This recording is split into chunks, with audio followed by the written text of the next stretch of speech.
All right, thanks for having me. Looking forward to this conversation. I'll actually open it up for questions at the end too. We get lots of questions on these topics, but this is going to be more educational than you're prepared for. So I'm really excited to dive deep into how AI agents behave, how LLMs recommend products, and actual tactical things that you can do to make sure that you are discovered and your products are recommended in agentic search. So just a little bit about me so that you understand where this is coming from. I have my master's degree in artificial intelligence and data science from MIT. I was a chief data scientist in the Air Force for a number of years. I've done this at a number of tech companies before co-founding this company. So I will try not to get into the technical weeds, but this topic is very near and dear to my heart. I've done it most of my career. And at Novi, just to give you context, we work with major brands and retailers all the way down to smaller sized brands as well. So we run the gamut.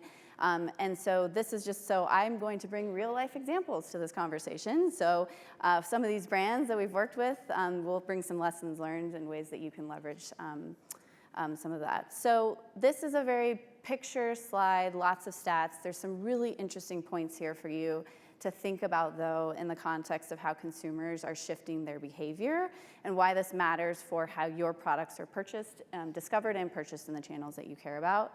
So first, starting off in the bottom left corner, looking at that little blue stat of 44% of consumers actually prefer AI. Now it's kind of 44% of consumers prefer AI, but they're actually being forced to use AI. I don't know if you've all experienced this in your own interactions with Google lately, but AI mode, the AI overviews, that's actually dominating. Traditional search is starting to slowly fall behind the fold. Back in February, only 14% of searches gave you the AI mode, Gemini being the model that gave the recommendation. Now it's 50% of searches. It will be 75% as the projection by end of year. So yes, consumers prefer it naturally. They will be forced to use it. Hence, you will be forced to understand how to leverage it. So yes, of course, so $750 billion projected in AI-influenced revenue by 2028. The interesting stat, though, is nearly 400% increase in traffic to retailers from AI in the last year. There's some really interesting stats around this is much, much larger in some of the major retailers. The main point here is don't think about AI and AI search as just a D2C channel. You need to make sure that you're being recommended so that you will drive that traffic to the retailer of choice. If you're trying to win in Amazon, if you're trying to win in Target, if you're trying to win in Walmart, you will miss out on a lot of traffic that's now being driven to these sites if you're not thinking about agentic search as the top of the funnel. So lots of data here. It's all telling the same story. But one of the things that's very important when you're thinking about how LLMs operate in the context of shopping specifically, the user is asking a question, they're giving a prompt, and AI is not retrieving a brand as the answer. It's retrieving a solution. It needs to answer the question, it needs to provide an actual recommendation. That solution is in the form of a product. And so what this just means is the activity or the exercise here is to make sure your individual product, so you see this, your individual product card, your SKU is recommended as the answer. That means you have to have SKU level strategies to understand how to get your product to be recommended in the right conversations that you want to be recommended in. But then you also notice there's a little buy button. There's a recommendation of where to go to buy this product. And so this is where, of course, if you're a major D2C brand and that's your objective, you want that buy button to be your site. But if you're trying to win in Walmart, if you're trying to win in another channel, the exercise is how do I optimize the content, not only, we'll talk about this, in all the places that my products live, but also on walmart.com. Okay, so one of the misconceptions, and I think this is probably starting to be less of a misconception as we move into agentic commerce taking off, but some brands question, is there enough search volume happening in the product category that I care about? And so when you really start to boil this down, we chose kind of a very niche category to kind of bring this to life for you. Aluminum-free natural deodorant. You're like, is there really that much search volume happening? Well, 6.6 million searches are happening per month just in this category alone. So let's be realistic about this, though, and take it down and say, but how many of those are really buyer intent, really intent to purchase, transactional intent? That's only 14%. We do know that these convert at a much higher rate.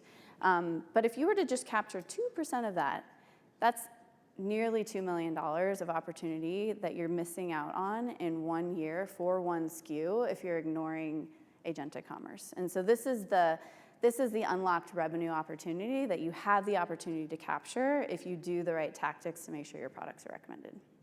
Okay, so let's get into some of the nerdy stuff. I promise we won't go too deep in detail. Can I get a raise of hands if anybody in here that's heard of a fan-out query? Okay, a couple. All right, so we'll be gentle. This is where the departure from SEO to AEO really happens. So when a consumer is prompting, you're writing in your prompt, the LLM is not taking that prompt verbatim and using those words to go do its search. And that's where SEO lived. It took keywords. We all knew, we said we needed to bid on a keyword because that's what the user put into the search box. What in fact is happening is the LLM is taking that prompt and it's decoding it into its own language called a fan-out query. And it's not just one query, it's thousands of queries. And what it's doing is then deploying those thousands of queries across the internet, finding information, bringing it back in, synthesizing, deciding if it had enough, going out and doing it again. And so in this chart, what you can see is there's many, many rounds of research that are happening. And in this, bringing it back to the aluminum-free deodorant example, 95,000 sources were leveraged by the LLM to answer the question about aluminum-free deodorant in this query. So the whole point of this, and the reason this is important to understand, is that the job of you today is to make sure that you are being found in those fan-out queries, and you are one of those 95,000 sources that it looks to. Okay, so there's odds of getting there, and there's real ways that you can make sure that you are part of that. So this is kind of a visual representation of how to think about a fan-out query. So as the LLM gets a prompt, this is a user prompt, find me a non-toxic stain remover. All these requirements, we're more conversational, we're giving more information to the LLM. It's gonna go out and create its fan-out queries based on this prompt, and it's gonna look for relevant content. And there's gonna be, we'll talk about this a little bit about what kind of content it's looking for, but it's gonna look for products that meet the requirements, products that meet the things that the consumer put into the constraints, the attributes that it's looking for. It's gonna look for trust signals, things that validate that that product is actually good, better, reviews, things of that nature. So we're gonna talk about how to think about this ecosystem, but this is the example of how to think about an LLM, a fan-out query from an LLM. So going back to our aluminum-free deodorant example, fan-out queries are how the LLM, remember, is taking its own words and going and doing research. And so in this example, as we talked about, there are thousands of queries that the LLM created on its own in its own language. And we've bucketed them into different categories so you can kind of get a sense. But here what's really interesting is 54% of the time, the LLM in this conversational category, so this is all dependent on the top product category that we're talking about, goes to product pages to look up information. And that might feel shocking because yes, you're listed on Walmart.com, you're listed in a lot of different places, but the source of truth very consistently across product categories is your own website. And even if you don't sell on your website, we work with brands that do 0 D2C transactions, it is a property of information that the LLM is going to learn about your products. And it determines that site as your source of truth. And what you can see, which you might be shocked by, is that the actual words of brands are being used in some of these fan-out queries. That's because the LLM is trained on data over months, years of data, and it's trained, and so it uses that training information to create its fan-out queries. So in the future, as your website and your properties start to be read by LLMs, it'll learn about you, and it will start to actually list you and your name in some of its fan-out queries as well. So that's part of the objective here too, is get the LLM to know you exist, read your information, learn about you over time, so it'll recommend you. But the next question is, great, we understand the language the LLM is using in its fan-out queries, but where does it go?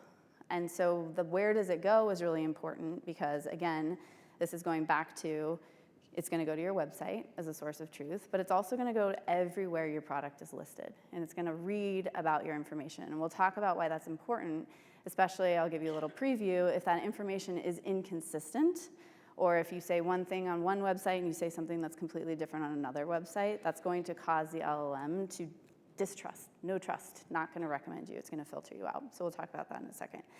But the point of this site that I think is really, or this that's really interesting, is that it's not just leveraging content on marketplaces or on your own website. It's obviously also leveraging content in social communities. We all hear about Reddit constantly. I'll talk about Reddit in a little bit later. But there are other places and other sources that the LLM is going to look. It's going to be different by category. So if you're trying to win in peanut butter versus face wash, you're going to have to care about different communities, different social strategy, different types of things to be talking about. Okay. This is a very basic slide to talk about how LLMs make the decision of what to recommend. Ooh, there's stars, stars. That's supposed to be stars. But anyways, there's 2 stages, and then really it's to the recommendation. So the first stage is what we call the consideration stage. So what's happening is the LLM is deploying those fan out queries, and it's finding all the products in the universe that are relevant to the prompt, okay, to the conversational category we're talking about. So aluminum-free deodorant. I gotta go find all the products out there that are relevant to this. That could be a list of 100 different products. Anyone that might meet by category, by constraint, by attributes, might meet the requirements of the prompt. But then what happens is it has that list of 100 products, and it's saying, okay, but I gotta make a recommendation. It's gonna rank that list. And the way it ranks it is through the validation stage. And so now it's gonna say, well, which of these products are legitimate? I'm gonna go look at reviews. I'm gonna say, oh, some claims were made. I'm gonna go validate those claims. I'm gonna go corroborate those claims. Maybe I'm gonna look at certifications. Maybe I'm gonna look at third-party studies. Maybe I'm gonna look at blog posts. It's gonna do a lot of that looking for evidence. It's gonna look at availability. I know there was a talk about that. Is this even in stock? Once it has that information, it ranks those products, and then if you are in the top 3 to 5, right now that's what it is, it can vary, but if you are in the top 3 to 5, then you'll be recommended. So the one thing that we always talk about, though, is brands to date have focused a lot of their attention on the validation stage. You've worked tirelessly to be in those blogs, to have those reviews, to get some of that third-party authority. But a lot of us have ignored the consideration stage. And this is where the majority of that information is coming from: your website, how you think about your catalog, how you think about your product schema. If you don't get into the consideration stage, it does not matter how much you've done in the validation stage, you will never be recommended. And so the exercise here is you have to make sure you have machine-readable information so the LLM can find you, consider you, and then of course, let's leverage all the great work you've done so that you can rise to the top and then be recommended. Okay, so there's 3 major challenges that we see when brands start to think about doing a lot of the things that I just mentioned. And the top ones, we'll talk about the first one, AI not being able to see your products at all, is more common than you would think. So a couple of examples would be, you might have made this decision a long time ago if you're an older brand or you had bot blocking technology. You would be so surprised how often this happens, where none of us wanted these bots coming to our website. There's lots of reasons why. We had all these security measures, but what you might be doing is actually blocking bots that we want, which are from the LLMs, to be able to read your site in the first place. So very basic, that one's easy to turn on. One that most brands don't realize, though, is that there are things in your underlying code and your schema that will cause the LLM not to read your information. So for example, we had a brand who deployed an entire new website theme for Black Friday, because of course they wanted this amazing user experience for the consumer. And what that ended up introducing was like thousands of lines of code in their header, which is like something going on behind the scenes in your website code. So the LLM, they're not gonna come through and go through every line of code on your website. They go through and they're like, oh, there's nothing here, goodbye. And so not reading their website at all, and their visibility dropped completely, tanked to 0. So there are things where you just don't realize that on your D2C site or the way you're rendering your information, the LLM is not reading it at all. So this is a common thing. This is fixable. This is something that you should think about today and just make sure that you're showing up. The second 2, though, I think are the more meat of the problem, and this is where we focus a lot with the brands that we work on. So 1, AI, okay, it can see your products, it can see your data, but it's not recommending you.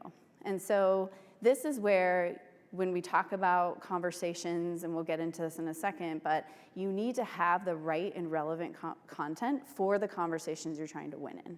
So if you have content that's not relevant, that the LLM is looking for to answer its fan out queries, you're not going to be recommended. It might find you and be like, well, this product isn't relevant, so I'm off.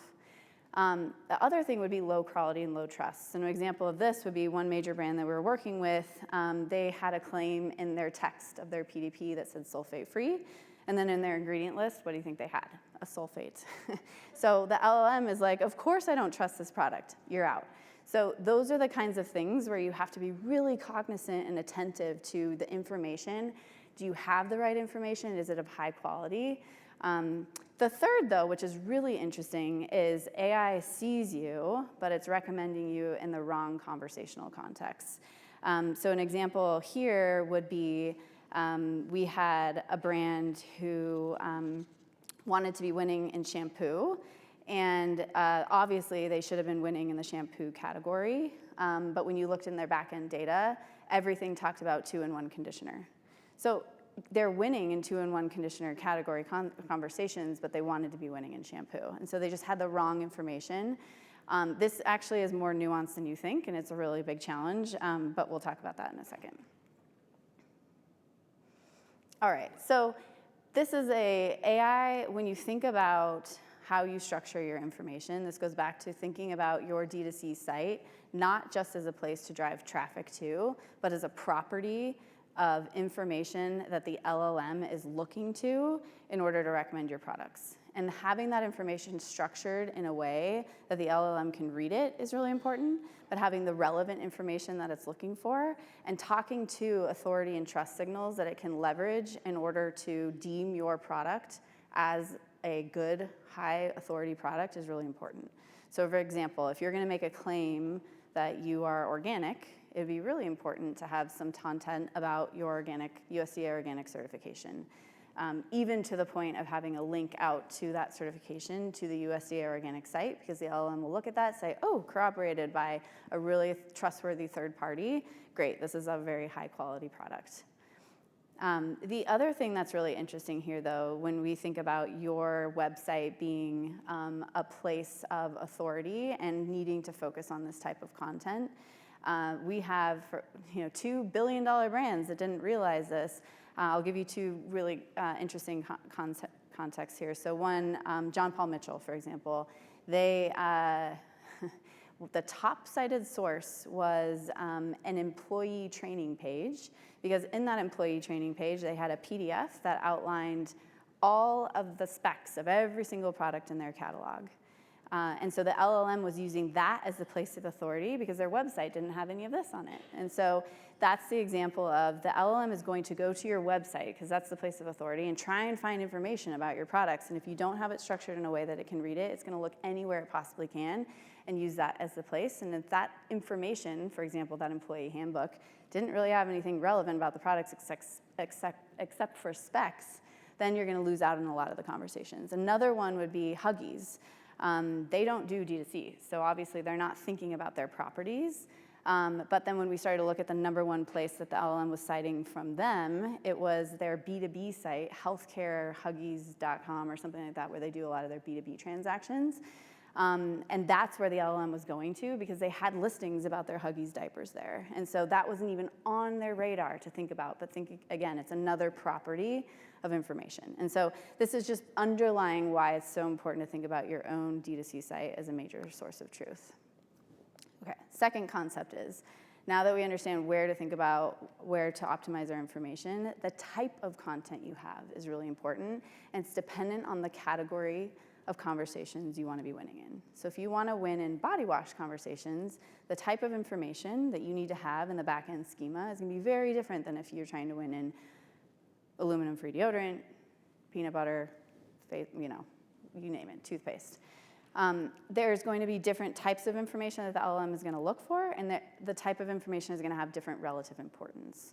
And so the main point here is that if you're trying to win in a certain kind of conversation or a certain type of category, you need to be thinking about, what is the LLM going to care about, and how do I answer those questions, not only on my website, but in the back-end schema. So this is getting back to your product content. Oh, there we go. Going to the thing that we kind of were talking about before when we started around the quality of your information and the relevance of your information. LLMs stands for large language model. We all know that. But what that means is they are literally just looking at text, language. They use language to give recommendations. Language has some really interesting dynamics where there are similarities in language where LLMs can make mistakes if you're not very clear and you haven't thought about structuring your information intentionally. So, for example, Califia Farms almond milk, the second one down, of course that's a non-dairy milk. Like why would AI think of it as a nut butter? Well, non-dairy milk, almond, nut butter, semantically that's very, very similar, and they haven't done a great job of structuring their information and being very clear to the LLM that they are a non-dairy milk. And so right now, the AI thinks they're a nut butter, so where do you think they're getting recommended? This is an example of how to now, you have to take this to not only your website, but everywhere you sell your product to make sure all of those feeds, marketplaces, retailer sites, are explaining your product in the way that the LLM is going to not only find that you're the right product, but deem you to be trustworthy. This is bringing that to life in a very, gross technical way, so maybe just like ignore the chart because it gets a little overwhelming, but what this is mostly making the point is that there's categories that have similarities in language that intellectually don't make sense to us, but from a language perspective do. And so all this is trying to say is that some can be very distinct, and yes, that makes sense. Some overlap in ways that you might be surprised. So it's very important to be intentional about your information and where you're trying to win and use the language that is appropriate for where you're trying to win. Okay. Another concept that's important, though, as we talked about, is the authority and trustworthiness of your information. So we as consumers get duped by claims all the time, and that's been generally accepted and okay in e-commerce for a really long time. LLMs are very, very much more discerning and look for deeper level information and do a ton of research. I mean, we just saw that. They sourced 95,000 different sources to do their research on aluminum-free deodorant. So what they're doing is they're going and saying, oh, you made this claim? Great, prove it. I gotta go find all the different places where I can prove if this claim is true. And so what we found is that if you intentionally just help them do that, that's gonna drive your visibility through the roof. And so, for example, text only would be talking about I'm vegan. Great, yeah, okay, that's good, because vegan is gonna probably meet a bunch of requirements that a prompt might be asking for, and it's gonna help the LLM recommend you to the consumer. If you just go ahead and lead into your vegan.org for certification, for example, that's even better, because now you've actually given the LLM a piece of content that's like, yes, this is a validated claim and it was done by a third-party organization, and the LLM finds that, and so you can see the visibility is much higher. But if you're able to combine those, and so talk about your claims and then also give proof, that is how you really deliver or drive your visibility and your chances of getting recommended through the roof. Certifications is just one thing you can see in this tiny little footnote, which is kind of annoying. We'll make this bigger next time. But like this includes reviews.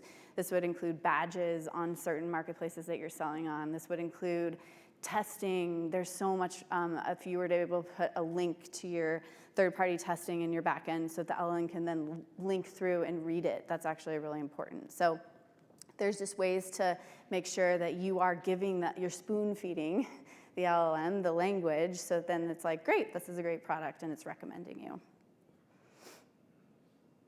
Okay, so now we've talked about product data and product content and things that you control, and we're getting into these corroboration of authority. So we talked a little bit about trust signals from certifications, but one of the major things that we hear about a lot is Reddit. It is true. So as of the latest model release, so keep in mind, we're on ChatGPT 5.5. Every time a model is released, the way that it weights sources is different, so you do have to stay on top of this. But as of the latest release, across the board, it doesn't matter what product category you're in, 33% of the sources were from Reddit for ChatGPT. But this is nuanced. Again, none of this is blanket, as you can see. If you're a paper, I guess goods, paper towel, whatever this would be category, 52% of the sources are Reddit. So that's big. You need to have a strategy there. But if you're a conditioner, it's only 22% of the sources. So maybe that's not your top strategy, or it's like one of yours, but you have to weigh other places because there's 80 I can't do public math, but whatever. There's more sources coming other places. So that's on ChatGPT. But what's really important, and what we're seeing a lot of commerce happening through, is obviously Gemini, is because we as consumers start in Google. Google search is going away in traditional sense, so Gemini is being shoved down users' throats. That sounds negative. It's actually a positive thing. But anyways, they don't use Reddit. 1% of sources are from Reddit. The #1 source is YouTube. That should all make sense to us because Google owns YouTube, so of course they want to use their own source. But the main point here is that Reddit is not the answer across the board, and so we get that a lot. And yes, you should have a Reddit strategy, and I'll tell you a little bit about Reddit in a second. It's a way to think about it, but you also need to make sure you have a strategy in these other channels where influencer content and things that are really important are showing up. Okay, so this is the next slide on how to think about Reddit. Again, LLM is a language model, meaning it's looking for language. It's not looking for popularity. So contrary to what you might believe, the LLM does not care about the number of upvotes. The exercise on Reddit is to not try and go find the most popular subreddit and then be contributing and putting your information in. It's actually about relevance. So if you look at here, which is really interesting, the median upvote score across some of the top most retrieved subreddits was 22. That's not very high. And that's because the LLM is looking for relevant content, not popular content. So if it finds something that answers its question, remember that goes back to the fan out query. It's asking specific questions, trying to figure out what to answer to the consumer. If it finds a subreddit that answers its question, it could have 2 upvotes. It doesn't care. That's really valuable. So when you're thinking about your strategy, it's tagging into the subreddits that are actually answering meaningful questions that are relevant to the conversations you're trying to win in. Or if you're going to post something, the bold down there that you can see is the post, the title of the post is actually the competitive advantage, because that's going to be the signal that there's an answer in there that the LLM is going to look for, and it's going to read that subreddit. So the thought here, the thing to be thinking about is it's more important to tag onto the subreddits that are of value or of relevance than it is to drive popularity. And then again, not to sound like a broken record, but this is category dependent. And so, yes, there is this right now with ChatGPT, specifically across the board, Reddit is popular, but the other sources that are really important is going to vary by category. And so this is really high level. You would, of course, want to dive into the specific category you care about, like aluminum-free deodorant. But you can see here, beauty and personal care. The other sources that are important, like who, what, where, and Allure, are very different than food and beverage, where it's Wikipedia or Walmart or Target or some of these other places that the LM is looking for. The other thing to think about here, and I just want to make this explicit because I might not have mentioned this enough at the onset of the talk, but there's a difference between the LLM doing research and then the LLM making a recommendation. And so here you can see Walmart.com listed. Walmart is a very heavily used source for research. But that doesn't mean that it's always the source that is recommended as the place to buy. And so you have to think of that nuance, is that everywhere that the LM is going to do research is really important so it finds your product. But then in order to be the recommended place, that's where your authoritative information needs to live. Okay, so the meta point here, and then we'll talk a little bit about measurement, is that the way to win in AI is to think of this as a cohesive digital footprint strategy. If I'm trying to win on Walmart.com, I cannot just optimize my content on Walmart.com. I will lose. That's a losing strategy. Because as we just saw, the LLM is looking everywhere. So if you want to win on Walmart.com and you want to win that traffic and you want to win where the user is, which is in ChatGPT, you have to think about the entire digital footprint, the holistic footprint of that product. And so there is the purple stuff, which is what you control. And so that's where we usually recommend you start. This is usually the place that's neglected. And so this is everything we talked about, going onto your content, onto your site, making sure it's structured properly so the LLM is not is able to read it. So think about this for a second. If you have FAQs, like the little hamburger thing, the accordion opens and closes, LLMs don't read that information. So that's like another, it needs to be able to read your information. Yes, you can still have those. It has to be coded in the right way. So think about your structure of your site, the kind of information that's in your site. So is it relevant to the conversations? Is it relevant to the category that you're trying to win in? Is it structured properly? And then how do you translate that to everywhere you sell your product? So this is every retailer you're in, every marketplace you're in. Let's not talk about ads. That's a whole nother talk. But everywhere that you sell your product, you need to have that structured in that way.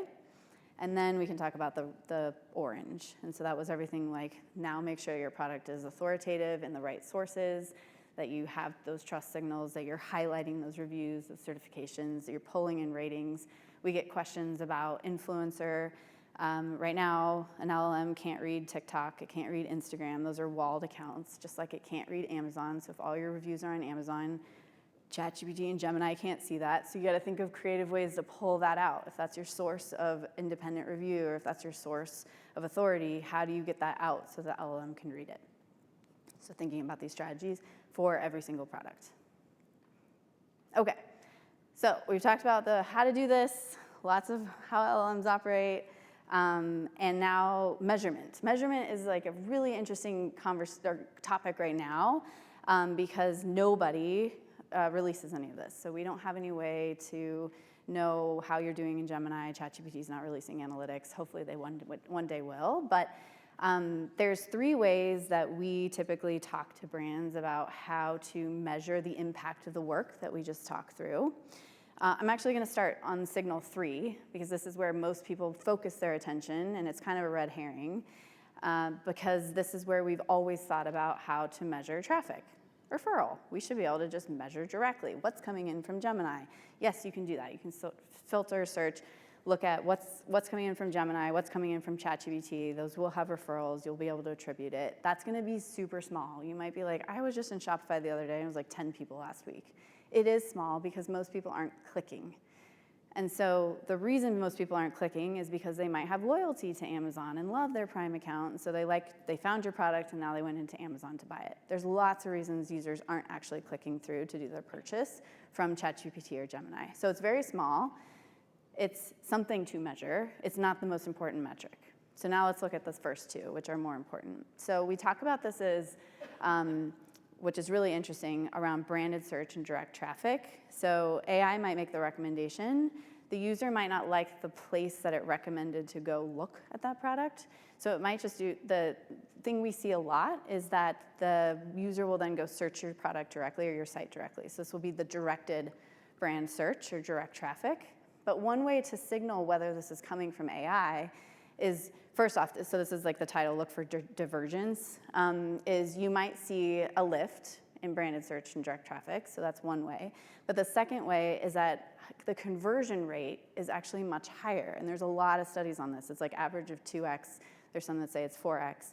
But think about it intellectually, us as users, you're outsourcing your research to ChatGPT. So remember before, I was oh, I gotta open up all these tabs and read this blog and do this thing, and so you're doing all the research yourself. Now you've outsourced that. And so AI has done that and said, look, I did all the research. Here's the best one. You're oh, thank goodness. I'm just going to go buy that. So psychologically, it's actually there. So the conversion rate is much higher. So what you should see, moral of the story, is an increase in branded search and direct traffic at a higher conversion rate. And that's a signal that, okay, great, things I'm doing is working. The second one, though, which is actually really important, is that a lot of this will then be driven to your retail channels, and you won't have visibility into that, right? That'll be really hard. So frequently, the user is recommended to go to Target.com, to Walmart.com, to whatever, to buy the product, or like I mentioned, they will self-select into Amazon. And so ways to do this are obviously look at channel shifts, things that are looking different than normal than you would have projected, or you can do, as that bottom point says, a optimized SKU versus a non-optimized SKU. And so you can do a compare and contrast and look at the conversion rates by retailer to give yourself a sense of the fruits of this labor and the ROI and the business metrics, because that's typically should I invest in this now? Does this make sense? So that's a way to build that business case. Okay. So there's a couple of things to be thinking about here. If you are a established brand, this is obviously a time where you should be thinking about, we need to defend our position. We need to make sure that we don't get overtaken by some of these up-and-coming insurgent brands. But also think about this. If you're a massive brand, the risk is my digital footprint is really large. I have data everywhere. And so from a large brand perspective, this is something you got to get under control today, because it's likely that the LLM is finding, over here you said you're sulfate free, over here it found a sulfate, and oh my gosh, I got to get that under control, and so it's never recommending me. So if you're a small brand, this is kind of good news, because the thing that is important is you can actually win with very little spend. This isn't like, oh, and I got to dump in millions of dollars, and I have to have all this brand awareness, and I have to build that over years. Like, you actually can deploy a strategy and win over these brands, because again, it's about language. The LLM doesn't have any of this preconceived notion of popularity and things of that. So if you win the language game, you can actually win over a large brand. What's interesting from a retailer perspective, so if you're a retailer, put on this hat. If you're a brand, put on this hat. But if you are winning in AI, you're more attractive to a retailer, because what a retailer wants is to get all the brands that are getting recommended to go to their website to be purchased, right? So if I'm Walmart and whatever Dr. Squatch is getting recommended, I want to make sure I have Dr. Squatch on my shelf so that I get that transaction. So if you're a brand, that's really attractive to a retailer, but also if you're a retailer, you want to be working with the top brands that are investing in this. And so there's some really interesting dynamics there. Okay, I promise we're going to have a couple seconds or minutes for questions, but the last point of here is just to give you some stats that, like, this isn't a 6-month game. If you do this, you can see wins really, really quickly out the gate, sometimes in 2 weeks, and many times in 2 weeks, doing some of the basics. And so this, if you put a concerted effort against it and really look at it category by category, product by product, you can expect to even small brand all the way up to large brand. See this left. Out of time. Okay. Kimberly, Thank you very so much. Really appreciate it. Run a round of applause.